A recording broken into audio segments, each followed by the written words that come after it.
과학기술이 하루가 다르게 눈부신 속도로 빠르게 발전을 하고 있는데요. 오늘 과학 논평에서는 우리 삶과 밀접한 과학기술을 어떻게 생활화하고 대중화할 수 있을지 효과적인 방안에 대해서 이야기 나눠보겠습니다. 한양대학교 김상선 교수 나오셨습니다. 안녕하세요. 안녕하세요. 네, 요즘 과학기술 발전하고 있다 하는데 어떤 특징이 있는지는 잘 이게 모르겠거든요. 어떤 특징이 있습니까? 우선 과학기술 발전이 가속화되고 융복합화되고 있다 할 수 있습니다. 예. 최근에 이제 생명공학이라든가 ICT라든가 또 정밀기계 또 로보틱스 이런 새로운 기술 발전에 따라서 불과 10년, 20년 전에는 상상도 못하는 일들이 지금 현실화되고 있습니다. 아마 앞으로도 이런 추세는 계속 가속화될 것 같아요. 여기에 따라서 이제 세계 각국이 첨단 기술 확보를 위해서 아주 치열한 경쟁을 하고 있죠. 둘째로 과학기술은 또 국가 안보와 위상과 직결됩니다.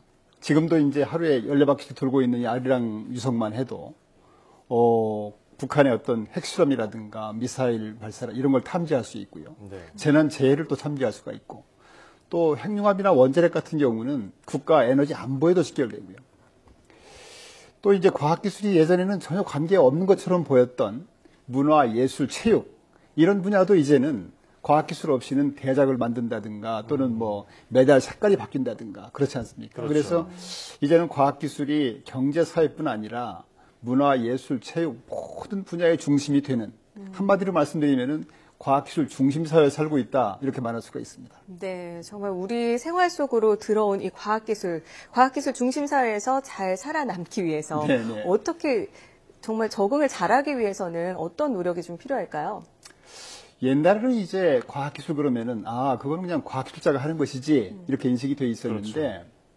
이제 과학기술이 우리 생활의 중심이 되고 과학기술 중심 사회가 되니까 이제는 뭐 청소년, 주부, 어르신 모든 국민들이 과학기술과 친해져야 돼, 가까워져야 됩니다.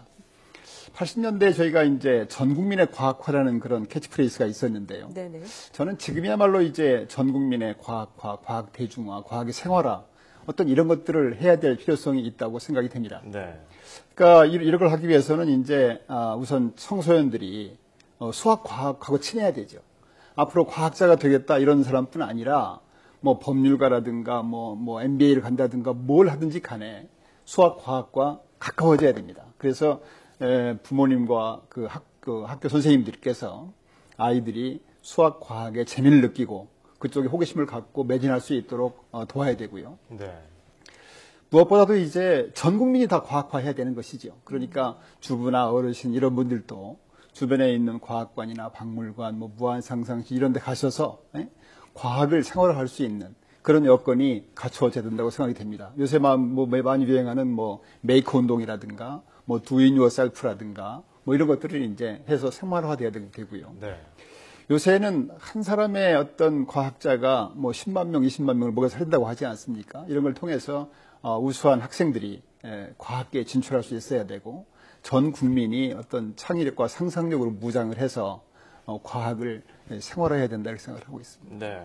아까 뭐 전 국민의 과학화가 이제 필요한 시점이 아닌가, 지금이 더 맞는 말인 것 같다고 말씀하셨는데, 그러기 위해서는 언론에서 좀 더 이렇게 흥미를 유발하고, 과학에 대한 흥미를 유발하고, 뭐 새로운 소식도 전달하고 해야 될 것 같은데, 언론의 역할도 중요하지 않겠습니까? 언론의 역할 아무리 강조해도 지나침이 없죠. 제가 하나만 예를 들면은 90년대에 그 인기 있는 드라마, 그 카이스트라는 드라마가 있었습니다. 예.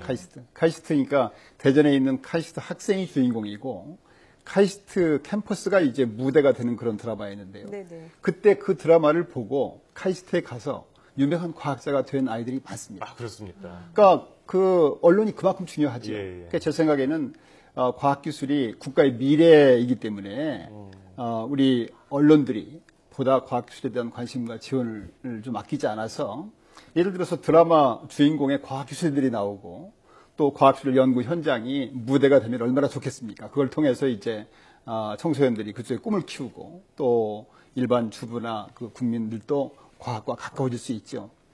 그런 의미에서 보면은 앞에도 지금 방송이 되는 것 같던데 이 사이언스 TV 역할이 굉장히 전 중요하다고 봅니다. 네. 이 사이언스 TV가 정말 앞서가는 그 과학 콘텐츠를 개발하고 이런 걸 통해서 언론을 선도하고 다른 언론도 보다 과학기술 쪽에 관심을 기울일 수 있도록 그런 과학 대중화의 중심축 선봉이 됐으면 하는 그런 바람입니다. 네, 언론의 역할 중에서도 사이언스 TV 역할이 아주 그렇습니다. 중요하다라고 네. 말씀을 해주셨는데요. 그래서 어깨가 더 무거워집니다. 네. 네, 이러한 흐름 속에서 오는 6월 8일에 이 세계 과학기자 대회가 열립니다. 네. 이번 대회를 통해서 어떤 효과를 좀 기대해 볼 수 있을까요?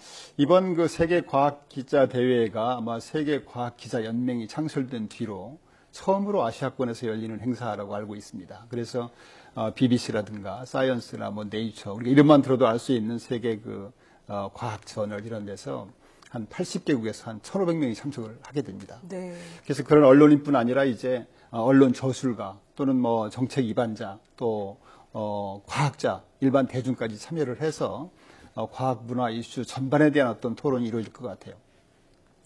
한때 우리나라 언론사에서도요. 과학 부서를 만드는 게 아주 붐이었습니다. 어떤 데는 과학기술 부가 있고 뭐 이렇게 해서 굉장히 활성화된 적이 있었는데 저는 바람이 있다면은 이번 그 세계 과학 기자 대회를 통해서 우리나라 언론들이 국가의 미래인 어떤 과학기술의 중요성을 인지를 해서 언론사마다 과학 담당 부서의 인원이라든가 조직이라든가 전문성을 대폭 강화시키는 그런 계기가 되면 하는 그 바람입니다. 네, 과학 문화 발전을 위해서 언론의 역할도 중요한데, 자, 이제 과학 문화 발전이 올바른 방향으로 가야 되는데, 그럼 뭐 정부라든지 사회 전체가 어떤 방향으로 가야 될까요? 그러니까 이제 과학기술 중심사회, 그러니까 대한민국의 오늘이 과학기술이 있었기 때문에 가능하듯이 대한민국의 미래도 과학기술이 없이는 기대할 수가 없습니다. 네. 그러니까 대한민국의 미래이기 때문에 제가 볼 때는 과학기술의 대중화 또 과학 국민의 그 과학 생활화 이런 문제에 대해서는 정부가 그런 데 투자하는 돈을 소모성 경비로 보지 말고 지속적으로 숫자를 확대해야 된다고 보고 있습니다.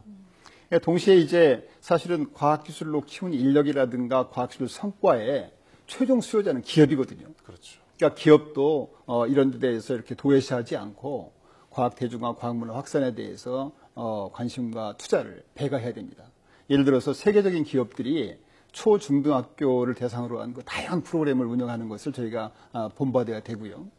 그리고 무엇보다도 이제 과학기술을 제일 잘 아는 집단이 과학기술 연구단체라든가 연구원 이런 분들이기 때문에 그런 분들도 과학 대중화 이게 내일이 아니라고 볼 게 아니라 직접 참여를 해서 적극적으로 관여를 해야 됩니다.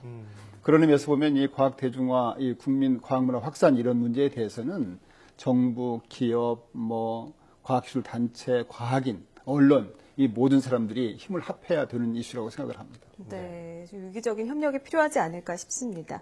자, 지금까지 과학문화 확산과 대중화를 위한 효과적인 방안에 대해서 한양대학교 김상선 교수와 함께 이야기 나눠봤습니다. 오늘 말씀 고맙습니다. 감사합니다.